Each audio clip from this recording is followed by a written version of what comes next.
అందరికీ నమస్తే. నేను మీ పవన్ దర్శనం చారిటబుల్ ట్రస్ట్ కి ఒక సమస్య పైన మనకు కాల్ రావడం జరిగింది.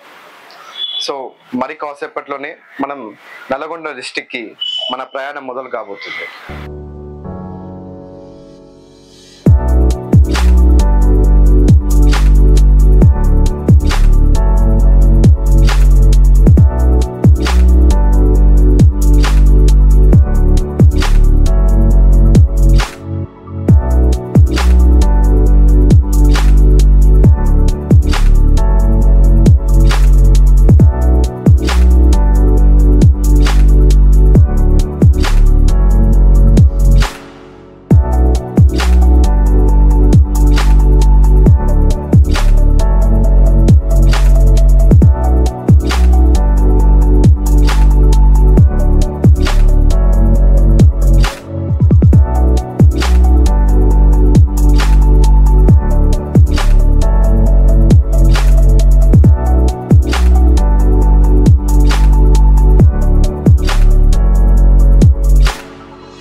నమస్తే అందరికీ.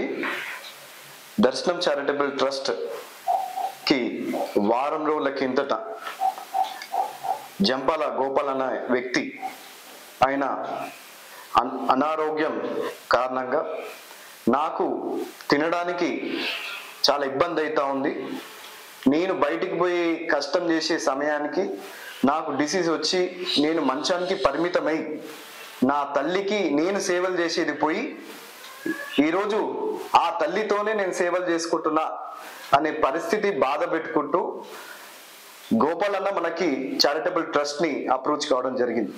చెప్పండి గోపాల్ అన్న, ఎట్లా మీకు దర్శనం చారిటబుల్ ట్రస్ట్ కోసం మీకు ఎట్లా తెలుసు? నేను ఫేస్బుక్ లో ఫౌండేషన్స్ ఇన్ తెలంగాణ అని సెర్చ్ చేశాను. అందులో నాకు దర్శనం చారిటబుల్ ట్రస్ట్ యొక్క సేవా కార్యక్రమాలు కనబడినది. అందులో పవన్ సార్ గారి యొక్క ఆ దర్శనం చారిటబుల్ ట్రస్ట్ యొక్క సేవా కార్యక్రమాలు మొత్తము లిస్ట్ కనపడుతుంటే అందులో నేను అప్పుడు నెంబర్ వెతుకులాడి మా పవన్ సార్ గారికి నా యొక్క బాధని తెలియజేశాను. సార్, మాది ఇక్కడ నల్గొండ డిస్టిక్ చిట్యాల మండల్ విలేజ్ నేరడు.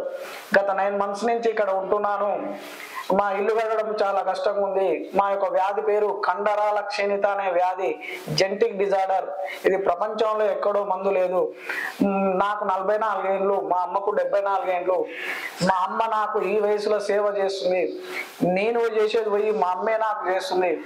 మా అమ్మకు మంచి ఫుడ్ పెట్టండి సార్. ఆమెకు కొన్ని రోజులు బలంగా ఉంటే మాకు కూడా కొంచెం ఫుడ్ పెడుతుంది. మా అమ్మని నన్ను కాపాడండి సార్ అని చారిటబుల్ ట్రస్ట్ గారికి పవన్ సార్ గారికి తెలియజేశాను. ఇది నేను ఫేస్బుక్ లో చూశాను. ఓకే, ఇప్పుడు ఎట్లా మరి మీ తల్లిగారే మీకు సేవలు చేస్తున్నారు అంటున్నారు. ఎవరు మీ కుటుంబ సభ్యులు కానీ మీ అన్నదమ్ములు కానీ ఎవరు కూడా లేరా? నాకు మా నాన్నకు 4 సంతానం, అందరి పెళ్లిళ్ళు అయిపోయినాయి. మా అక్క కూడా, మా చెల్లె కూడా ఒక అబ్బాయి చనిపోయింది. వాళ్ళు కూడా మా తోడబుట్టిన వాళ్ళు మా డిసీజ్ కు ఉండడం వల్ల ఇతని దగ్గరికి పోతే ఏమి హెల్ప్ అడుగుతాడో అని బంధుత్వాలు కూడా దూరం ఉన్నాయి. ఇంకోటి మా అమ్మ వాళ్ళ చెల్లెల పిల్లలు హైదరాబాద్ నల్గొండలో ఒక 5 ఉంటారు. వాళ్ళు అప్పుడప్పుడు ఎక్కడికన్నా తీసుకెళ్లాలన్నా, ఇంకోటి మా బావలు కూడా ఎక్కడన్నా తీసుకెళ్లాలంటే ఓన్లీ తీసుకుపోవడానికి హెల్పింగ్ ఇచ్చారు. కానీ ఎలాంటి వాళ్ళు కూడా జీవితం గడవడం కష్టంగా ఉంది కాబట్టి మనీ రూపకంగా ఏం చేయలేదు సార్. కానీ చేత మాత్రం హెల్పింగ్ చేస్తారు సార్. ఓకే, అయితే మరి ఇప్పుడు ఎట్లా మీరు అసలు లెవెల్ అయిన పరిస్థితి అంటే అసలు మరి ఎట్లా ఏ రకంగా మన అమ్మ మీరు ఏ రకంగా సేవలు చేస్తున్నా అసలు మీకు చేతనవుతుందా? ఇక గిట్టనే సార్, ఆయన కూర్చోబెట్టుకుంటా, ఈయన స్నానం చేయించుకుంటా, ఈయన బట్టలు ఇప్పించుకుంటా, ఈయన ఆనందం తెప్పించుకుంటా. ఇక్కడనే స్నానం చేస్తే రూమ్ లో పోతాయి, అక్కడనే బాత్రూమ్ పెట్టుకుంటా, అక్కడనే తెప్పించి ఇక్కడనే పెట్టుకుంటాను. ఆయన ఈడ మంచం వేసుకొని శివ కాస్తే కోకాలి, దొంగ కాస్తే కోకాలి, అన్నం తినిపియాలి, మూత్రం మారిపోయాలి, దొడ్డి తీసేయాలి. నైట్ నిద్రపోతే ఒక 6-5 times పొరలడు. ఇటు తిప్పాలి, ఈ చెయ్యి వస్తే ఇటు తిప్పాలి, ఈ చెయ్యి వస్తే ఇటు తిప్పాలి. నైట్ కూడా నిద్ర ఉండదు సార్. తెల్లదాకా నాకు నిద్ర ఉండదు సార్. నేను దండం పెడతాను, తెల్లదాకా నిద్ర ఉండదు. గిద్ద దోమ ఇక్కడ నాకు అది మంచం వేసుకొని గిన్నె పడుకుంటాను ఆయన అమ్మ అనగానే లేవాలి ఇటు కొద్ది అని ఇటు కొద్ది. సో మీకు చాలా బాధ అవుతుండొచ్చు. బాధ చాలా ఉంటుంది ఆయన. కళ్ళు కూడా కానొస్తలేవు. ఏడ్చి పరిస్థితులు అయిపోయాయి, నేను ఏం చేయాలని కూడా ఏడ్చి కళ్ళు కూడా కానొస్తలేవు.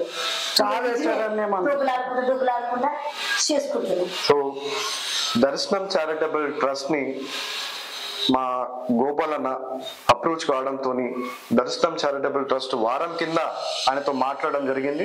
సరిగ్గా వారానికి ఆయన దగ్గరికి మీ దర్శనం చారిటబుల్ ట్రస్ట్ చేరుకోవడం జరిగింది. ఆయన నిత్యావసర సరుకులు మన నుంచి ఆయన కోరుకోవడం జరిగింది. సార్ నేను ఎక్కువ రోజులు నేను బతకను, నేను ఎప్పుడు చస్తానో కూడా నాకు 4 నెలల ముందే నా శరీరానికి అర్థమవుతుంది అనే బాధ ఆయన వ్యక్తం చేయడం జరిగింది. నాకు ట్రీట్మెంట్ చేయమని నేను అడగట్లేను, నాకు తినడానికి నాకు రేషన్ సరఫరా చేస్తే సరిపోతుంది అనే బాధ ఆయన వ్యక్తం చేయడం జరిగింది. కాబట్టి దర్శనం చారిటబుల్ ట్రస్ట్ మెంబర్స్ కి వ్యూవర్స్ కి అందరు కూడా నేను ప్రత్యేకంగా తెలియజేస్తా ఉన్నా, ప్రతి ఒక్కరు కూడా ఈ కుటుంబాన్ని మనం గుర్తించాల్సిన అవసరం ఎంతైనా ఉంది. గుర్తించడంతో పాటు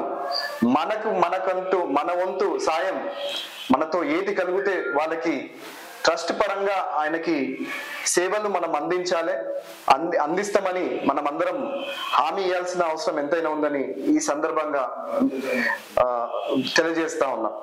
కాబట్టి ఆయనకి నిత్యావసర సరుకులు దర్శనం చారిటబుల్ ట్రస్ట్ నుంచి మేము అందజేయడం జరుగుతూ ఉంది. అన్న ఇంకేదో చెప్పదలుచుకున్నారా వ్యూవర్స్ కి? ఏమన్నా అందరికీ దర్శనం చారిటబుల్ ట్రస్ట్ యొక్క ఫాలో అయ్యే ప్రతి ఒక్కరికి, అందులో ఉన్న నెంబర్స్ కి, వాటి యొక్క ఆ చారిటబుల్ ట్రస్ట్ అభిమానులకు అందరికీ తెలియమనగా, మేమున్న రోజులు మా అమ్మగారికి మంచి ఫుడ్ పెడితే ఆమె బలంగా ఉండి మమ్మల్ని చాలగలుగుతుంది. మాకు నెల నెల సరుకులు ఇవ్వాలి.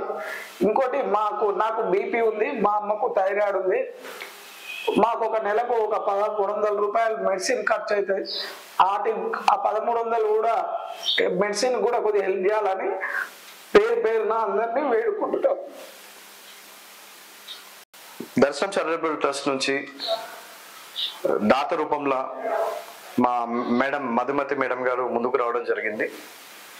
సో దర్శనం చారిటబుల్ ట్రస్ట్ తో పాటు మధుమతి మేడం కూడా దీని కాంట్రిబ్యూషన్ లో మేడంకి చెప్పడం జరిగింది, ఇది పరిస్థితి ఈ రకంగా ఉందంటే వెంటనే ఆమె స్పందించి మనం తప్పకుండా మనం చేయాల్సిందే అని ముందుకు మేడం రావడం జరిగింది. సో మేడంకి థ్యాంక్ యూ చెప్పడం జరుగుతుంది. అదే రకంగా వీరి ఇద్దరికి కుటుంబ సభ్యులకి దర్శనం చారిటబుల్ వంతుగా వాళ్ళకి 2 నెలల సరుకు వారికి రేషన్ మేము అందజేయడం జరుగుతుంది. ఓకేనా? Thank you sir. దర్శనం చారిటబుల్ ట్రస్ట్ వారికి థ్యాంక్స్, మరియు మధుమతి మేడం గారికి కూడా thank you sir. Thank you. ఇలాంటి దర్శనం చారిటబుల్ ట్రస్ట్ కు తెలియదేమనగా, ఇలాంటి సేవా కార్యక్రమాలు ముందు ఇంకా చాలా చేయాలని వేడుకుంటున్నాను.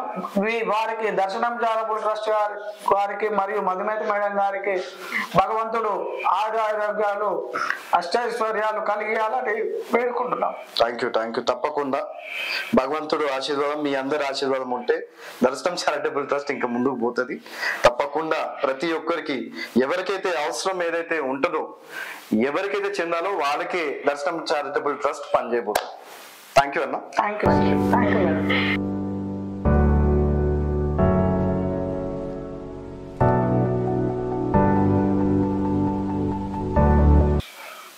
మాట్లాడాలంటే మాటలు కూడా మూగబోయే రకంగా ఆయన బాధని మనకి ఈరోజు వ్యక్తం చేయడం జరిగింది. నా శరీరాన్ని మెడికల్ రీసెర్చ్కి